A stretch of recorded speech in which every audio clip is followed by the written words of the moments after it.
Monique Carité, à Vancouver.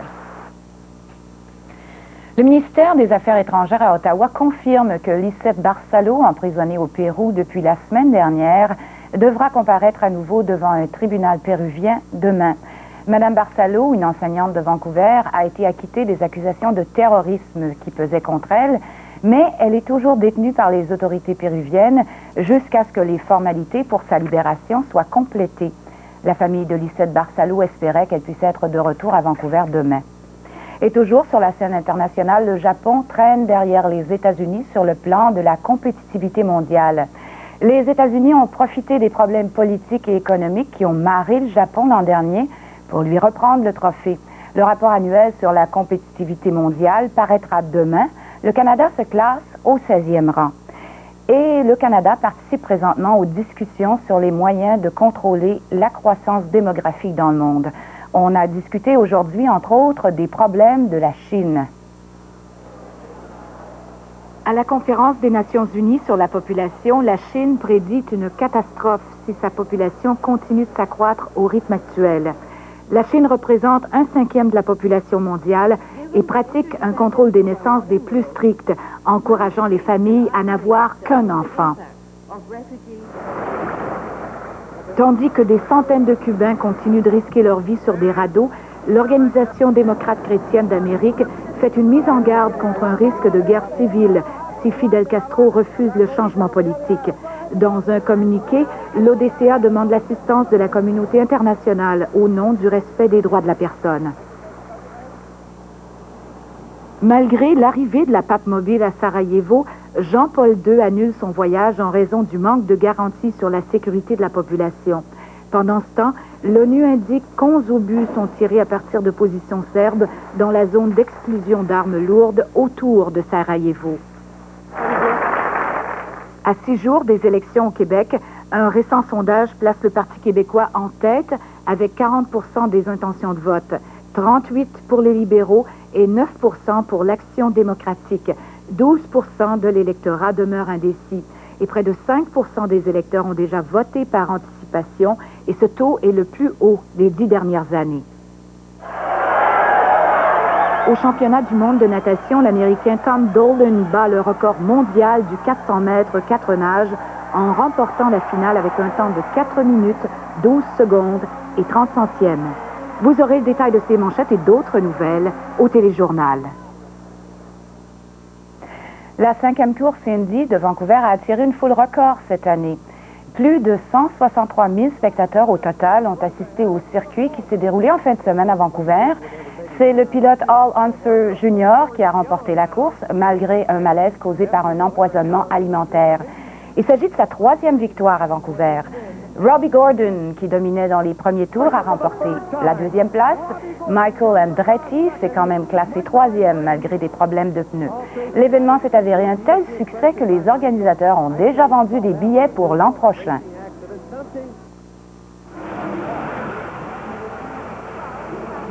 Et le Parc national d'exhibition semble avoir retrouvé la faveur du public après avoir été délaissé ces dernières années. Plus d'1 million de personnes se sont rendues au PNI pendant les 17 jours de la foire. La direction du PNI rapporte également des revenus de plus de 19 millions de dollars cette année. Il s'agit d'une augmentation de 6% par rapport à l'an dernier et de 19% par rapport aux revenus de 1992. Et c'est un résident de Prince-Georges qui a gagné le tirage du PNI cette année, une maison de vacances à Keats Island.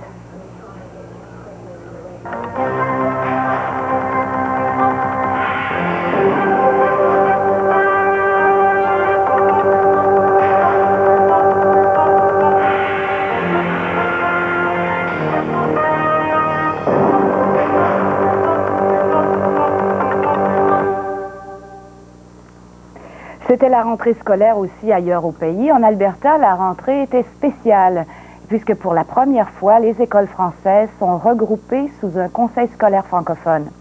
À notre survol des provinces de l'Ouest cette semaine, il sera question également d'une garderie francophone menacée de disparition et d'une découverte manitobaine qui voyagera dans l'espace. Nicole Lipton a préparé ce qu'ici. La rentrée dans les écoles francophones de l'Alberta avait quelque chose de spécial cette année. Pour la première fois, les écoles relèvent d'un conseil scolaire géré par des francophones. Ce directeur d'école ne voit cependant pas de grands changements en ce qui concerne l'organisation des cours. Pour l'enfant, il va voir le moins possible de grands changements. Que l'école Maurice-Lavallée cette année va lui paraître pas mal pareil à ce que nous avions l'année dernière. Ma tête, je compte 1. Mais cette enseignante veut transmettre aux enfants la fierté d'avoir obtenu la gestion scolaire en français. Je pense qu'on doit préciser davantage et faire comprendre les élèves davantage le fait qu'on est maintenant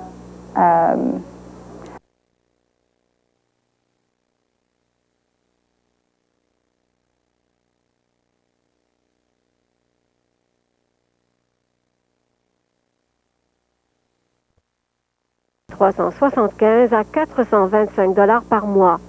Pour plusieurs parents, c'est trop. L'année passée, on a eu pas mal des parents qui ont perdu leur travail. Comme ça, c'est plus cher d'envoyer les enfants à la garderie.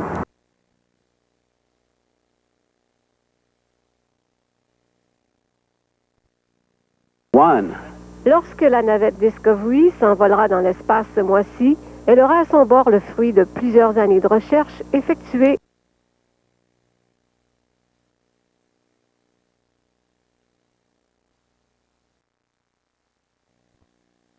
lifetime by about 30 years. Cette découverte pourrait s'avérer une mine d'or, puisque déjà on songe à l'utiliser dans la fabrication des avions à réaction. Daman Boudra, il est un passionné du golf, il en a même fait un métier. Il travaille au club de golf de l'Université de Colombie-Britannique. Mais avant de trouver sa niche, il a pas mal bougé. Né en Algérie, il a passé 17 ans de sa vie à Paris avant de s'installer à Vancouver en 1983. Dominique Darmon l'a rencontré pour nous. Le golf, c'est moi. Et moi, c'est le golf.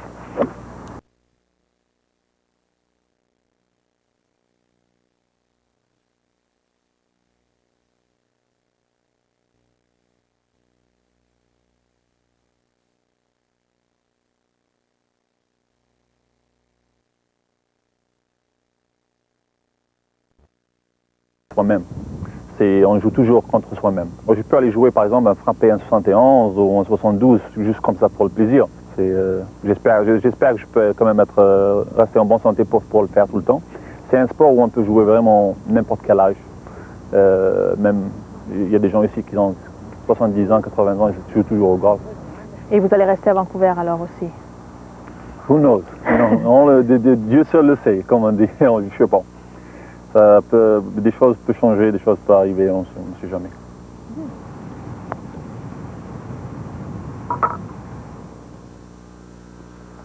Et restez avec nous pour des petites surprises et des détails de la météo dans un tout petit instant.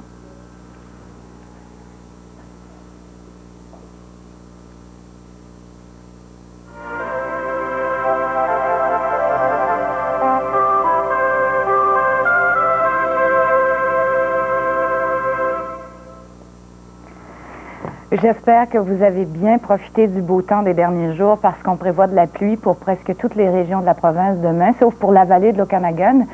C'est que le même système frontal qui a entraîné la tombée de 27 mm de pluie dans la région de Terrasse se déplace maintenant au-dessus de la côte. La pluie va d'abord tomber sur la côte ouest de l'île de Vancouver et atteindre l'intérieur sud d'ici à mercredi.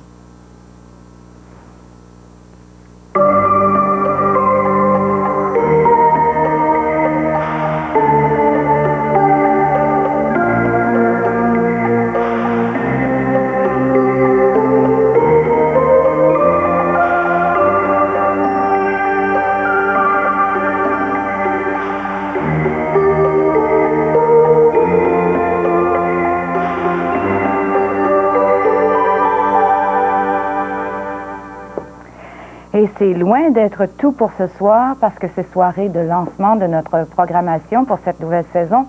Je vous invite donc à me suivre dans le grand studio de Radio-Canada Vancouver. Plusieurs téléspectateurs sont déjà là. Ils ont répondu à notre invitation de venir célébrer avec nous cette soirée bien spéciale. Je rejoins donc ma collègue Thérèse Champagne pour l'animation de ce volet de notre magazine du Ce soir en Colombie-Britannique. Je me rends donc les rejoindre et vous laisse avec la formation vancouveroise d'Abba Yaga. À tantôt.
Bonsoir, Joyce. Bonsoir, Thérèse. Bonsoir, tout le monde. Bienvenue à notre lancement de saison radio-télé à la SRC. Ça me fait penser à un retour en classe, Thérèse. Je me sens tout petite. Oui, c'est vrai, hein, moi aussi, je me sens toute petite, là, mais c'est un peu comme... bon, la rentrée scolaire, on se demande qui sera là et qui vont être nos nouveaux compagnons de classe. Et peut-être pour la télévision et la radio, bien, on se demande quelles vont être les émissions qui vont accompagner nos matinées, nos journées. Voilà. Et c'est ce qu'on va découvrir ensemble. Oui, on va découvrir la programmation régionale, la programmation au niveau du réseau. Et on va aussi voir qu'il y a eu beaucoup de changements. Il y a beaucoup de changements pour cette saison, en fait. Si vous avez écouté ce soir, vous les téléspectateurs, peut-être pas vous ici qui fêtez avec nous ce soir, mais si vous êtes de Vancouver, Victoria, Nanaimo, Chilliwack et vous avez écouté notre ce soir, vous avez vu qu'on a eu un reportage de Pierre Claveau. Et Pierre va faire du reportage cette année. J'aimerais bien l'avoir à côté de moi pour... Bien, je pense qu'il y a toutes sortes de nouveautés desquelles vous allez vous parler. Alors Oui. moi, je rejoins les gens du public et je vous retrouve tout à l'heure, Joyce. À tout à l'heure, Thérèse. Pierre, venez. Alors là, vous tenez mon micro en plus. Là, je tiens votre micro. Pierre, Oui. bon, d'abord, je suis certaine que les gens veulent savoir qu'est-ce que vous allez faire cette année. Parce que c'est votre choix, d'abord et avant tout. Oui, évidemment. Pour un an, vous voyez, je suis sur le plongeon, là, puis ce soir, j'ai fait un grand écart. Je me suis lancé vers, je pense, une année de ressourcement, une année de grand plaisir que Radio-Canada veut bien me permettre. Faut Le dire journalisme. faut dire que professionnellement, le journalisme, vous en avez fait bien avant d'être annonceur. Effectivement, à Moncton, j'étais à Radio-Canada à Moncton comme journaliste. Ici aussi, peut-être que les auditeurs de Radio-Canada, de la radio, se souviendront, j'animais à l'époque et aussi j'étais journaliste pour les affaires publiques à la radio, présent national. Alors, finalement, je retrouve une vieille expérience. Comment vous vous sentez là ce soir, votre premier reportage à passer en ondes? Content de retenir le micro, premièrement. Deuxièmement, oui, heureux, parce que c'est toujours extrêmement intéressant, parce que là, au lieu de parler aux gens du haut, on descend davantage. C'est différent. On tend les mains, on se dirige davantage vers notre public, que je retrouverai plus tard, de toute façon ou d'une autre. Je vais vous souhaiter une excellente saison, Merci, Pierre. Joyce, vous aussi. Merci beaucoup. Beaucoup Je vais vous de revoir plaisir. en studio de toute façon, je suis certaine. Évidemment. Puisqu'on joue à la chaise musicale, évidemment, on ne néglige pas le bloc culturel, ce que je faisais l'an dernier, depuis les 6 dernières années. Et cette année, le bloc culturel, c'est mon collègue Richard Thériault que je veux vous présenter ce soir, qui va s'en occuper. Alors, j'y vais. Richard, où êtes-vous? Je suis ici, Et voilà. Joyce. Ah, voilà. Bonsoir. Bonsoir, Richard. Alors, vous prévoyez remplir 4 minutes de ce segment culturel en Colombie-Britannique. Eh bien, disons que ce sont de grands souliers à chausser, mais je ferai de mon mieux pour y parvenir. Il y a beaucoup d'événements qui se préparent, surtout qu'il y a déjà beaucoup de choses, d'événements qui sont en branle. La saison s'amorce très bientôt pour beaucoup d'organismes sociaux et culturels ici en province. Il y a des gens comme le Théâtre de la 16e qui souligne un 20e anniversaire. Il y a également les Danseurs du Pacifique qui soulignent un 15e anniversaire. Donc, il y a beaucoup de choses qui s'en viennent, en plus, bien sûr, de parler de toutes les institutions vancouveroises qu'il faut surveiller, comme le Les Pléiade. institutions culturelles, le Festival du film qui s'en vient. Vous aurez un premier reportage demain, Richard. Qu'est-ce que vous nous présentez? Eh bien, demain soir, je présente un reportage pour parler du Dance on the Edge, un festival de danse. Bon, alors ça me fait plaisir de vous accueillir comme collègue, nouveau collègue à la Salle des Nouvelles. Mais vous savez, la Salle des Nouvelles est remplie de gens qui, tous les jours, vous tiennent au courant des courants politiques, sociaux, économiques en Colombie-Britannique. Ça nécessite évidemment une équipe de caméramans, de monteurs, du matin jusqu'au soir. J'aimerais vous présenter ce qu'une équipe a fait pour vous donner un avant-goût du pouls d'une salle de nouvelles de 6 h le matin à 19 h le soir. Voici.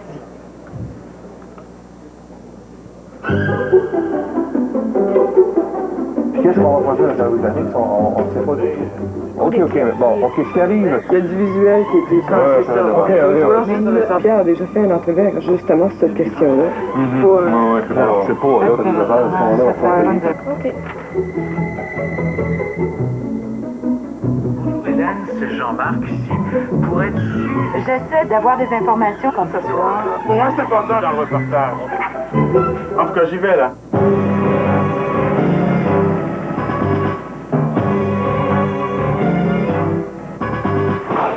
Le Radio-Canada serait en train de gagner ce que tout le monde, sauf le gouvernement, appelle la guerre du saumon. Il y a toutefois un problème. En dehors du centre des médias, Nous, votre grand-mère habitait ici. Juste à l'antre, le deuxième étage.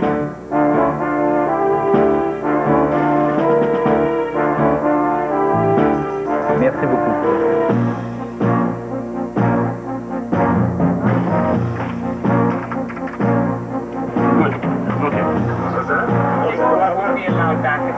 Et malhonnête. Et puis on le voit, est-ce qu'on devrait mettre un clip?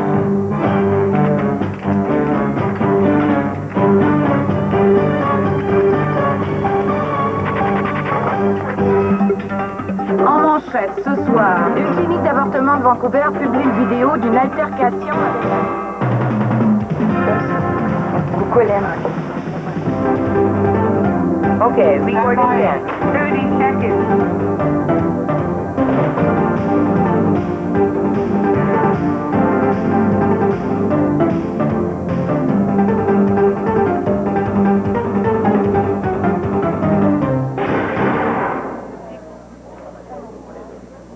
On n'a pas de télé, alors...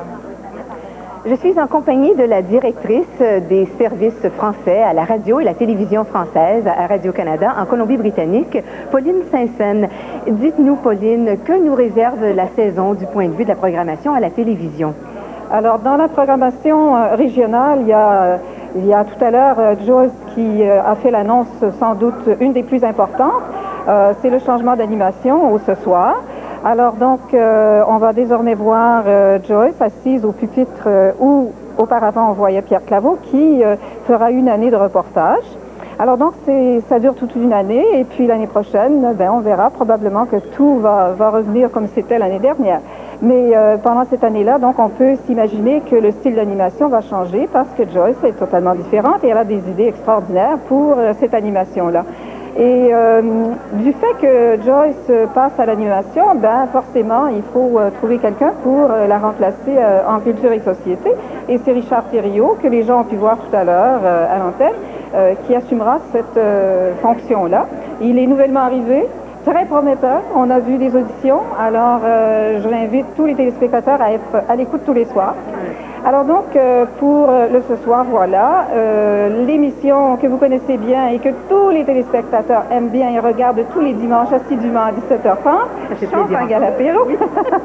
Alors, c'est votre émission. Je peux peut-être vous laisser le soin de nous décrire brièvement qu'est-ce que c'est qui va se passer. Eh bien, vous étiez là quand on a conçu cette émission-là et finalement, ce qu'on voulait faire, c'est qu'on voulait créer un rendez-vous, un peu comme la maison du quartier, là où les gens passent pour savoir ce qui se passe, pour entendre parler des gens de chez nous, des phénomènes de société. Alors, cette émission-là, c'est une occasion de se connaître. Et encore une fois, cette année, c'est à l'antenne les dimanches à 5h30. Et oui, on souhaite que vous serez au rendez-vous. Et puis, on poursuit avec nos contributions aux émissions réseau. Alors, cette année, ce qui est très intéressant à souligner, c'est que notre contribution s'élargit. On passe des émissions d'information, c'est-à-dire le point, enjeux et découvertes, et on entre dans le champ des émissions socio-culturelles. Ça veut dire Second Regard, La Semaine verte. Et pour ce faire, on a une ressource de plus. Je pense d'ailleurs que Mariette Pilon est déjà en poste pour nous en parler dans quelques instants. Je vais donc lui laisser le soin d'écrire tout ça. Alors ça, c'est un apport très, très, très important.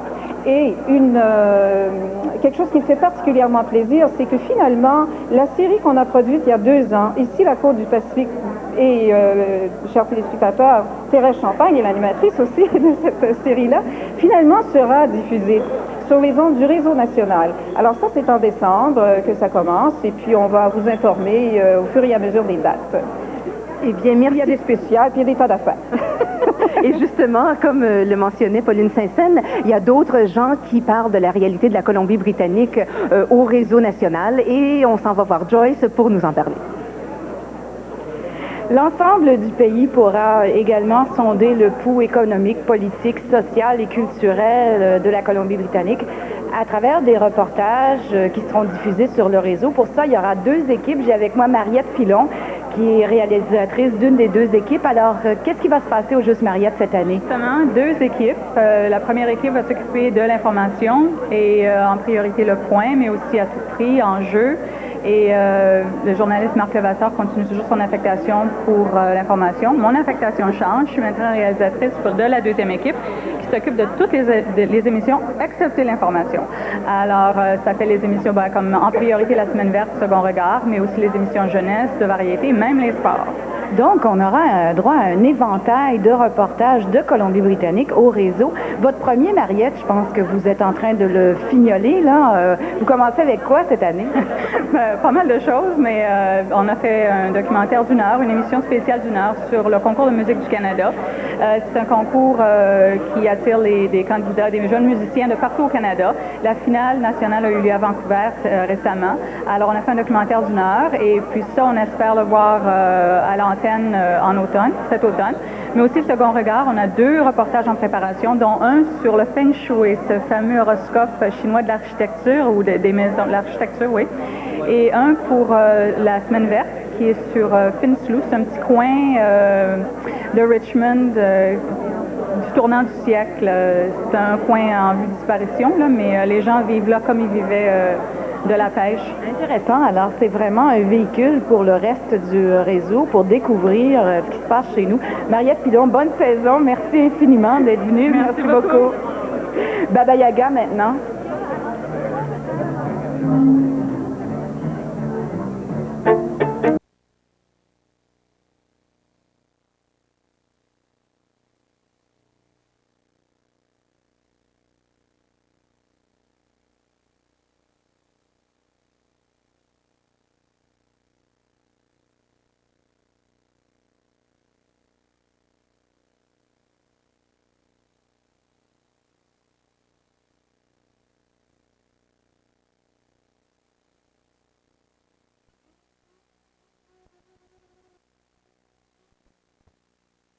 Encore, on prévoit en produire 5. Et cette émission-là, normalement, est diffusée dans un créneau horaire à l'est du Canada, mais on les regroupe, nous, en fin de saison, dans une semaine spéciale qui sera bien publicisée à notre antenne. Eh bien, merci beaucoup, Robert. Et si vous voulez, on prend un petit moment pour regarder la radio. Mais on moi, va regarder. On est dans les fleurs ensemble tout à l'heure. Non, je pense qu'on serait mieux de regarder la radio en images. Regardez la radio.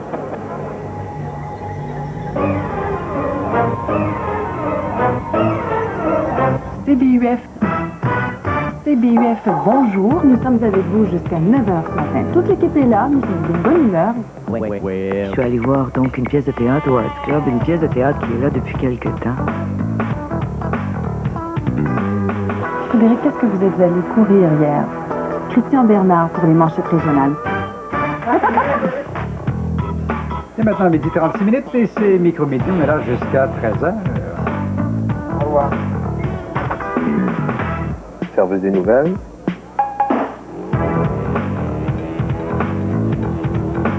C'est un joli cadeau à offrir à votre amoureux d'opéra. Autrement dit. Mais d'abord, en musique. Service des nouvelles. Service des nouvelles.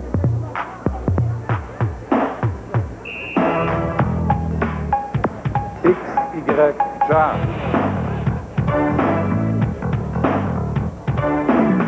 Bonjour, c'est Gérard Malo de Radio-Canada, service des nouvelles. Eh bien, ça fait toujours plaisir de recevoir un appel un samedi matin. Il n'y a pas vraiment de problème à avoir.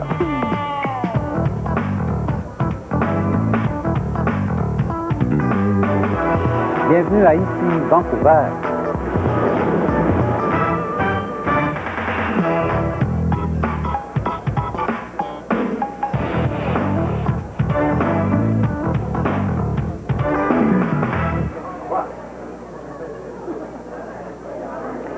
Eh bien, il y a des visages connus et il y a aussi des nouveaux visages et des nouvelles voix. Et ces nouvelles voix sont avec moi ce soir, les nouvelles voix à l'émission du matin. D'abord, l'animatrice Yolène Mottet et le journaliste Frédéric Zalac.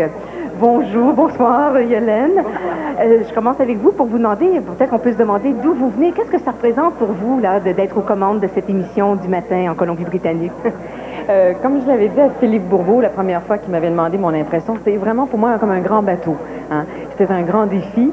J'ai l'impression de faire partie d'un équipage extraordinaire, avec un navire qui est superbe. Et aujourd'hui, pour une fois, en tout cas parce que c'est la rentrée, on a dressé la plus grande voile et on se sent vraiment parti sur les flots. Puis ça tombe bien parce qu'ici, on peut profiter d'un océan qui est pacifique, dit-on. On voit que vous êtes bien adapté à l'environnement. Ah oui, mais je pense que de toute façon, tout le monde autour s'efforce tellement de nous mettre dans une ambiance chaleureuse et de se sentir chez soi qu'on ne peut pas faire autrement que de se sentir accueilli puis d'être déjà un peu partie prenante de la Colombie-Britannique. Eh bien, on est bien content que vous soyez des nôtres. Et Frédéric Zalac, le journaliste. Frédéric, vous, quels sont les dossiers que vous aimez couvrir? Oui. Ce qu'on regarde, eh bien, c'est tout ce qui touche la politique, l'économie. On tente d'analyser les grands dossiers pour faire comprendre aux gens ce qui se passe, qu'ils puissent comprendre ce qui arrive dans leur monde ici en Colombie-Britannique. Ce qui touche la communauté francophone aussi, c'est important. On suit ça de très près. Et parfois, on va un peu à l'extérieur pour aller, par exemple, demain, je pars pour Prince-Georges pour quelques jours pour aller rendre compte de cette rentrée scolaire à l'université qui vient d'ouvrir là-bas. Alors, ça permettra de prendre le pouls de cette région-là dans le nord et je serai tous les matins par le biais du téléphone avec Yolène, donc à CBUF, bonjour. Et c'est un peu ce qu'on essaie de faire. On se lève très tôt le matin, on regarde les journaux pour les gens, on peut leur expliquer un petit peu ce qui se passe et voilà. Eh bien, Frédéric, ça nous fait plaisir que vous soyez des nôtres. Et maintenant, quelques autres belles petites notes de Baba Yaga.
Alors, jusqu'à présent, on a rencontré les artisans de la télévision et de la radio à Vancouver. On a rencontré les dirigeants aussi. Place à notre auditoire, parce qu'il faut dire qu'on a des gens ici ce soir qui ont répondu à notre invitation. Et il y a des représentants de nos communautés francophones en Colombie-Britannique qui préparent des choses importantes cette année. Mon collègue Richard Thériault et moi allons vous présenter ces personnes cette année, dont Nicole Hennessy, qui est présidente de la Fédération des francophones de Colombie-Britannique. Nicole, vous choisissez pas votre année, vous, pour être la présidente. Vous allez faire du bénévolat cette année. C'est le 50e anniversaire. En effet, c'est le 50e anniversaire de la Fédération des francophones.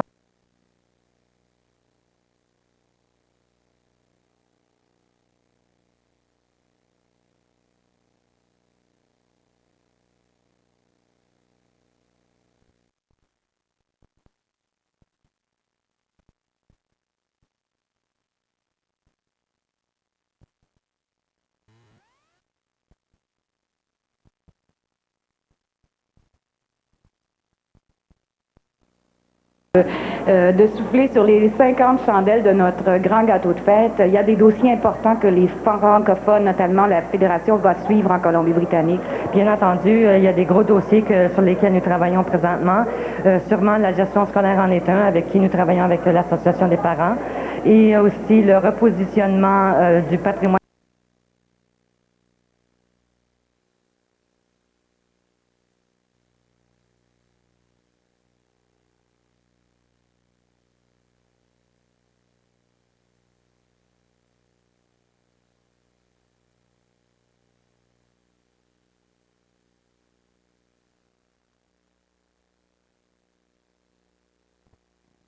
Spectacle Pour tout de suite, je peux vous dire qu'on a 3 spectacles pour adultes, un spectacle pour adolescents et un spectacle pour les tout-petits. En plus de nombreuses autres activités, beaucoup de collaboration avec les autres associations de la maison aussi, dans les spectacles invités, etc.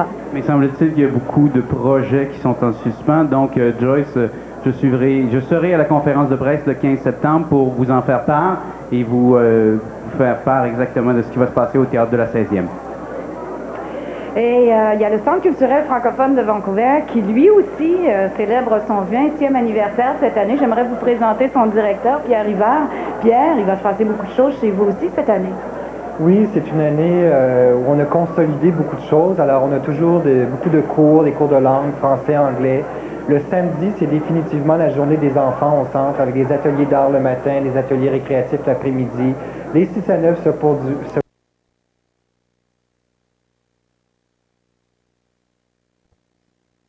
Je sais que vous ne voulez pas tout nous dévoiler tout de suite, mais quand même, il y aura une date pour le dévoilement de tout ça, non? On a le lancement de la programmation mercredi soir, le 21 septembre. C'est lors d'un 6 à 9 avec un groupe Bossa Quattro, des francophones qui font du jazz, de la musique latine. Et on donnera plus d'informations à ce moment-là. Bon, alors on se donne rendez-vous le 21. Merci beaucoup. Merci. Et on va à Richard Thériault, qui est en compagnie de Normand Lévesque d'Éducacentre. Et avec Normand Lévesque, quoi de mieux que de parler de cette télédictée qui s'amène pour une 3e année, encore une fois. Et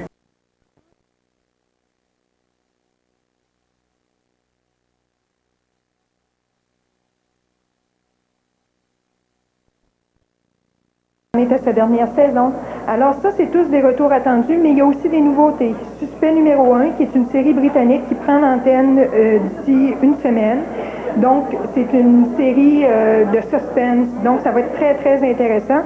Fou de la pub pour les mordus de publicité. Il y en a. Même si on pitonne durant les pauses commerciales, il y a des gens qui sont intéressés par ça. En plus de ça, il y a une nouvelle émission qui s'appelle Les Héritiers du Bal, qui est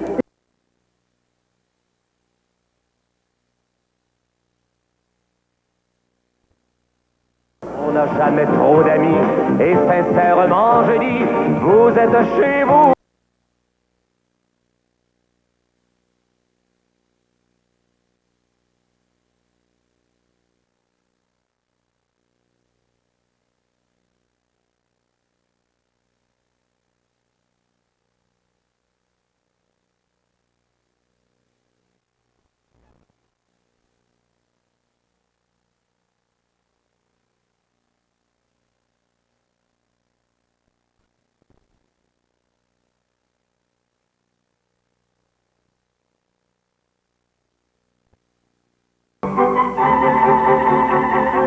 D'où vient le nom d'Amati? Amati, c'est...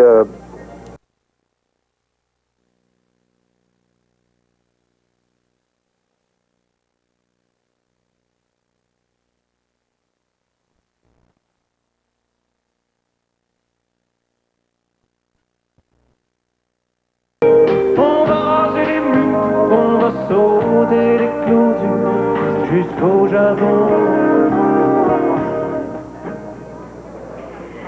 Alors voilà, la nouvelle saison est lancée à la SRC sous le thème de tout pour faire un monde. Moi, ce que j'aimerais savoir, en attendant, Thérèse, l'apéro, on le prend quand avec vous là, pour la première fois cette année? Eh bien, on commence à le prendre dimanche le 9 octobre et dans cette première émission, on va aller faire un tour, on va aller explorer le monde des arts de la scène hors piste. Alors, on vous donnera plus de détails éventuellement, mais disons que notre première émission, c'est ça. C'est un monde finalement, Joyce, que vous connaissez pour avoir couvert la scène culturelle. La scène culturelle. Oui. Et quant à nous, la radio, CBUF-FM a déjà lancé sa saison ce matin. Nous, Ce soir en Colombie-Britannique, nous l'avons lancé ce soir. Nous vous invitons à nous retrouver demain soir à 18h30 pour un autre Ce soir en Colombie-Britannique. Évidemment, la radio, ça commence de bonne heure, c'est à 6h le matin que vous pouvez retrouver tout ce beau monde. J'aimerais dire un merci particulier à ceux qui ont accepté notre invitation pour ce lancement de la saison. Alors, bonne saison de radio et de télévision à tous en Colombie-Britannique. Bonsoir, mesdames, de vous voir messieurs. souvent. Bonsoir, Thérèse. Bonne saison, Joyce.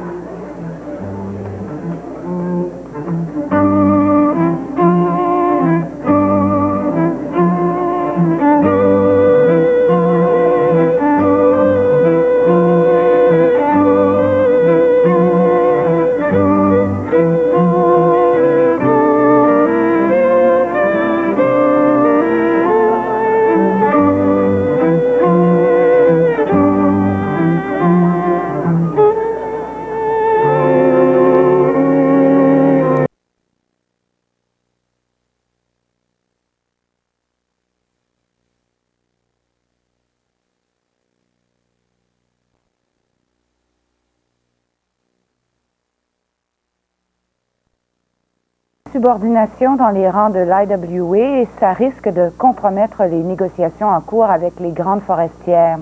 Les travailleurs des scieries de Coquitlam et de New Westminster ont débrayé spontanément. Ils refusent d'obéir à leurs chefs syndicaux qui leur demandent de retourner au travail. Le reportage de Jean Wolf. Il n'y a ni affiche ni piquet. Ce débrayage est spontané. Et une fois en...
Le programme d'immersion se maintient en Colombie-Britannique. Les États-Unis refusent les produits sanguins en provenance du Canada.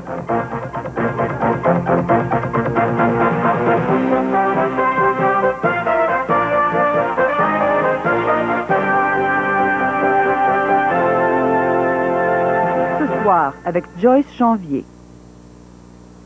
Bonsoir, mesdames et messieurs. Il y a insubordination dans les rangs de l'IWA et ça risque de compromettre les négociations en cours avec les grandes forestières. Les travailleurs des scieries de Coquitlam et de New Westminster ont débrayé spontanément. Ils refusent d'obéir à leurs chefs syndicaux qui leur demandent de retourner au travail. Le reportage de Jean Wolf. Il n'y a ni affiche ni piquet.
D'ordre de leur chef, qui tente déjà d'apaiser une autre grève sauvage commencée samedi soir à l'usine de Coquitlam de la Interfor.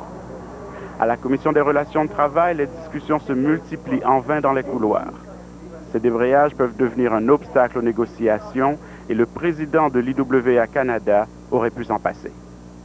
Oh, I would prefer that it wasn't happening. You know, I would prefer that the crews return to work. It would, you know, we don't need obstacles in the way. D'ici demain soir, on aura déterminé si ces débrayages spontanés sont légaux. Et à ce moment-là, la partie patronale décidera du sort des négociations. If the strikes continue, then I'll be discussing it with the company and with our board of directors, and we'll make a decision tomorrow sometime. Sauvage ou non, pour le syndicat, cette grève est légale parce que les travailleurs ont déjà donné avis de grève. Mais la société Interfor n'apprécie pas d'être la seule compagnie à avoir 2 usines fermées par un débrayage spontané que les chefs syndicaux ne lui expliquent pas. Interfor demande des sanctions. Sans un retour au travail, le syndicat risque donc un lock-out de ses 28 000 membres sur la côte et dans l'île de Vancouver, et aussi la rupture des négociations. Jean Wolf, à Vancouver. Et hier soir, un groupe d'employés municipaux municipaux en grève s'en sont pris à des membres du public qui attendaient pour voir le spectacle Cats au théâtre Reine-Élisabeth à Vancouver. Une soixantaine de grévistes avaient dressé des piquets devant le Queen Elizabeth. Certains ont bousculé des membres du public, causant des échauffourées. Le spectacle a été retardé de 15 minutes à cause de ce brouhaha. Plusieurs personnes qui avaient payé jusqu'à 60 $ le billet se sont fait dire que le spectacle n'aurait pas lieu et ils ont tout simplement quitté les lieux. Ce matin, les employés municipaux ont manifesté à nouveau, cette fois devant le poste de police de Vancouver. Les employés sont en grève depuis la fin juin. Le syndicat a laissé entendre que les protestations allaient se poursuivre jusqu'à ce que les travailleurs aient obtenu un nouveau contrat de travail. Une partie du quartier Gastown au centre-ville de Vancouver a dû être évacuée cet après-midi à cause d'une fuite de gaz naturel. La fuite a été causée par une perceuse qui a accidentellement perforé une conduite de gaz. Le gaz s'est répandu dans le système d'égout et on a dû évacuer plusieurs bureaux et maisons de chambre. Personne n'a été incommodé par les émanations, mais les équipes de secours continuent à surveiller la situation de près. Le ministère de l'Environnement de la Colombie-Britannique confirme la présence de substances toxiques près de Rainy Hollow, à la frontière du parc Tatshenshini dans le nord-ouest de la province. Des tests préliminaires effectués sur des barils enfouis dans le sol semblent indiquer la présence de DDT, un produit extrêmement toxique interdit au Canada depuis une vingtaine d'années. Ces barils auraient été déposés à des endroits par l'armée américaine il y a plusieurs années. D'autres tests devraient être complétés d'ici la fin de la semaine. Pour la première fois depuis 25 ans, le nombre d'inscriptions au programme d'immersion française en Colombie-Britannique dépasse le cap des 30 000. Ça représente 6 % de toute la population étudiante de la province. Dans certaines écoles, la proportion des étudiants inscrits va jusqu'à 50 %. Et c'est le cas à l'école Anderson de Coquitlam où Pierre Claveau s'est rendu ce matin. L'école Anderson n'est certainement pas la plus moderne.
En 1976 de Shogun Saga qui avait été porté à l'écran. Narrateur de grand talent, il avait également écrit de nombreux scénarios de films, dont The Fly en 1958. Depuis 7 ans, la tradition veut que la communauté des danseurs et chorégraphes de Vancouver se réunissent pour un festival. Ils nous font découvrir leurs plus récentes créations. Mais la saison qui s'amorce fait exception puisque ce n'est pas un, mais 2 festivals qui nous seront proposés. En avril prochain, il y aura le festival Dancing on the Edge et à compter de demain, le festival On the Edge of the Fringe commence au théâtre Fire Hall. Notre reporter culturel Richard Thériault en a parlé avec un des chorégraphes impliqués, Jean-Guy Cossette.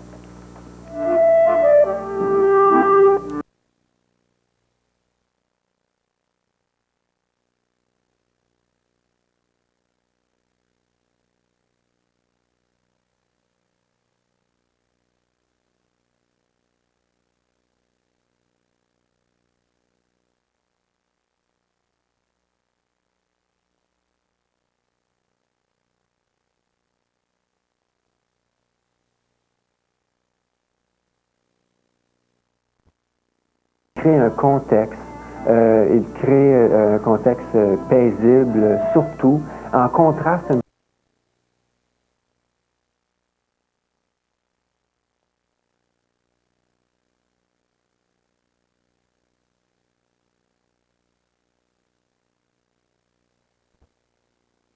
A élargi la clientèle des antiquaires et a créé aussi un nouveau marché pour les lampes d'époque. Et c'est à New Westminster, ancienne capitale de la Colombie-Britannique, que l'on trouve le seul magasin de vente et de restauration des lampes d'époque. Monique Carité nous y amène. Le magasin Vintage Lighting à New Westminster est unique en Colombie-Britannique. Il est spécialisé dans la vente et la restauration de lampes des années 1890 à 1940. Cette dame, qui s'est fait construire une maison style victorienne, a été envoyée par son décorateur. You couldn't really get a good selection from the large lamp and light stores that suited us.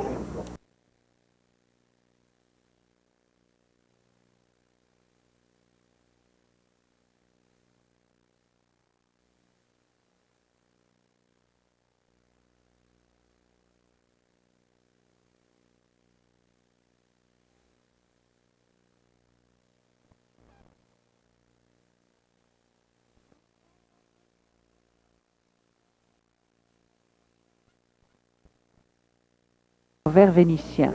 C'est un objet rare qui vaut entre 800 et 900 $. L'autre cliente, entre-temps, jette son dévolu sur une lampe en porcelaine japonaise des années 30. Steve Norman lui a promis de l'aider à choisir l'éclairage pour le reste de sa maison.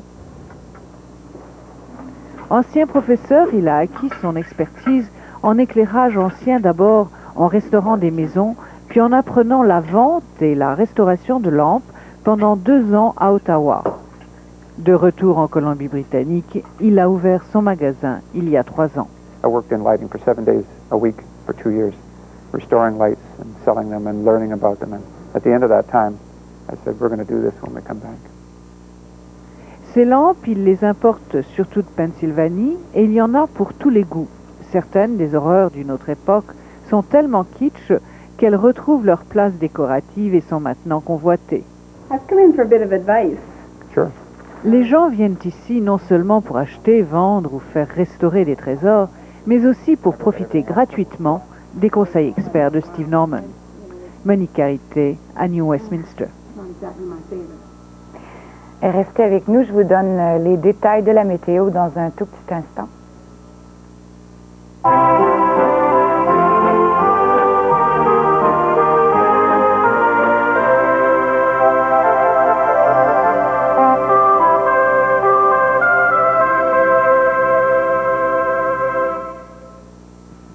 Les températures sont légèrement au-dessous de la normale pour ce temps-ci de l'année et ça devrait demeurer ainsi jusqu'à la fin de semaine. Même ciel nuageux, même risque d'averse dans toutes les régions de la province, c'est parce qu'un système frontal se déplace, amenant du temps pluvieux vers le sud. Au nord et derrière ce système, de l'air frais instable accentue les risques d'averse et d'orage à certains endroits.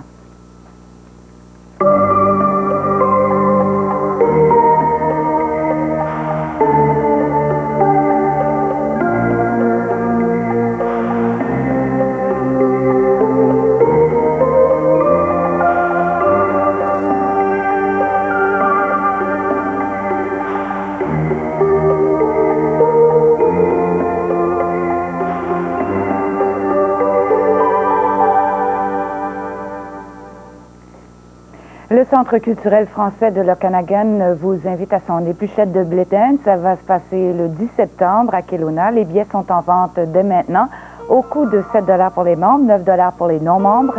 et de 5 $ pour les enfants. Vous pouvez réserver en communiquant avec le centre au 860 40 74.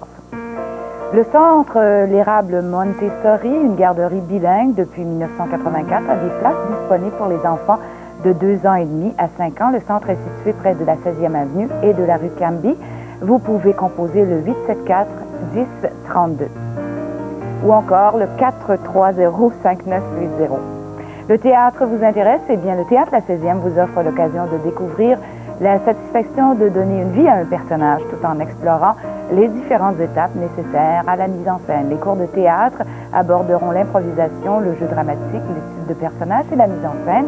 Pour plus d'informations sur ces cours qui commencent le 20 septembre, le 736-2616 et l'École des Petits Oursons de Kelowna vous invite en grand nombre à un café chantant le 24 septembre prochain au Centre culturel français de l'Okanagan. On y organise une garderie au rez-de-chaussée et pour les plus jeunes pendant le spectacle.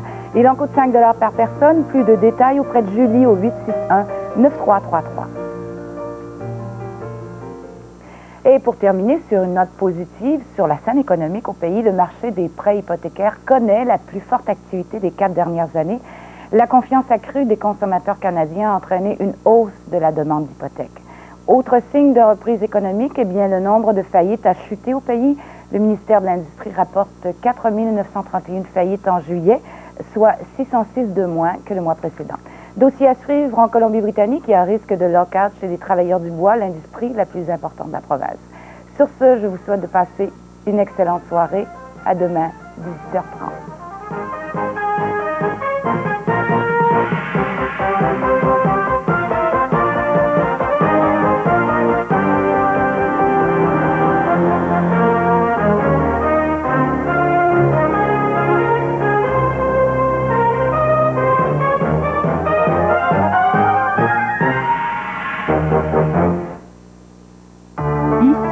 Société Radio-Canada.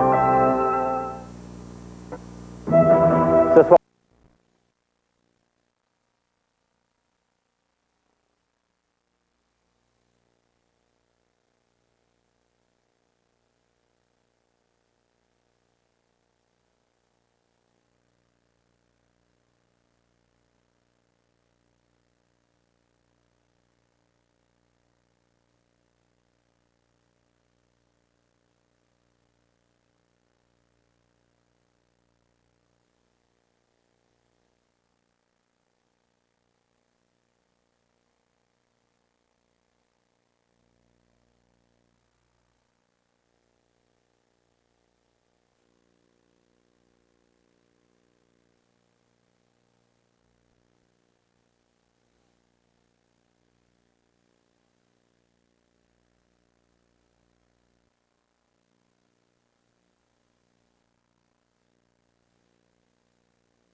On nous dit que ça existe sûrement dans les petites villes. Est-ce qu'il y a lieu de s'inquiéter? Bill Bruno, vous êtes professeur à UBC en histoire de l'éducation, professeur d'école pendant 3 ans dans la région de Vancouver, donc comme pédagogue, répondez-nous. Y a-t-il lieu de s'inquiéter, M. Bruno? Non, en général. Je dirais que l'équilibre du négatif versus le positif est plus ou moins exact. Et que, en fait, l'enfant doué surtout, mais les autres enfants aussi vont profiter beaucoup d'une classe à niveau multiple. Alors, est-ce qu'un enfant doué ne risque pas de s'ennuyer par contre? Qu'est-ce qu'il va faire en classe, cet enfant? Attendre après les autres? Non, parce que l'enfant doué, comme tous les enfants, va jouer un tout petit peu le rôle de l'enseignant. C'est-à-dire que pendant le moment où on enseigne à un niveau différent du sien, il a la possibilité de s'occuper de l'enseignement dans un certain sens, d'apprendre aux jeunes, aux petits, à côté, qu'est-ce qui se passe exactement dans la classe. Et si justement cet enfant n'est pas si sociable, est-ce qu'il partira pas dans la Lune? Est-ce qu'il n'y a pas un risque? Oui, il y a un risque. Il y a un risque. Et là, c'est une question d'expertise et de connaissance du professeur, de la professeure. Ah bon. Si on parlait de l'historique, parce que dans les années 60, on n'avait pas ce genre de système. On voulait justement revenir à des classes à un niveau. Qu'est-ce qui a changé? Pourquoi fait-on ces changements? Tout d'abord, il y avait au début du siècle des classes à de multiples niveaux, parce qu'il n'y avait pas assez d'enfants pour former des classes à un niveau seulement. Et c'était un peu répandu un peu partout dans la province vers 1900. Alors le progrès, l'idée du progrès, c'était d'avoir des classes à un niveau seulement. Alors on a réussi à l'avoir.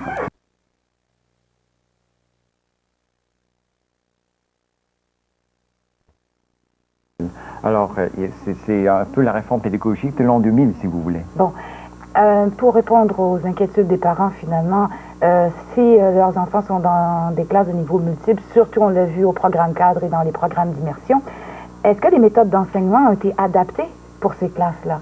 Est-ce que les professeurs ont reçu une formation spéciale? Est-ce qu'il y a un système d'écriture de bulletins qui nous fait comprendre? Aux 3 universités, on forme de...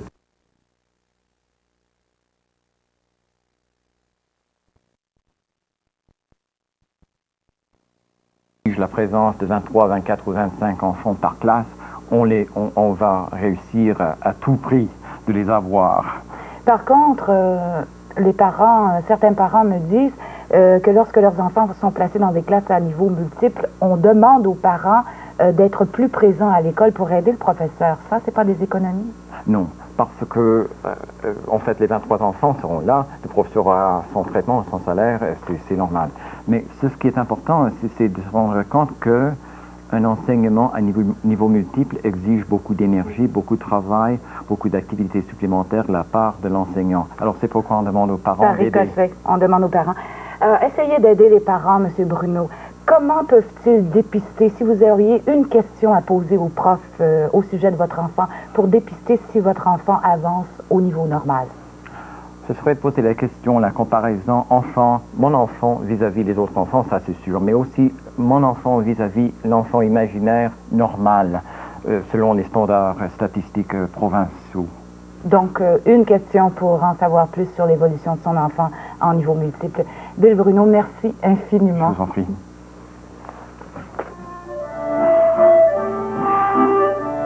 Les danseurs et chorégraphes de Vancouver vous donnent rendez-vous avec l'émotion au Fire Hall.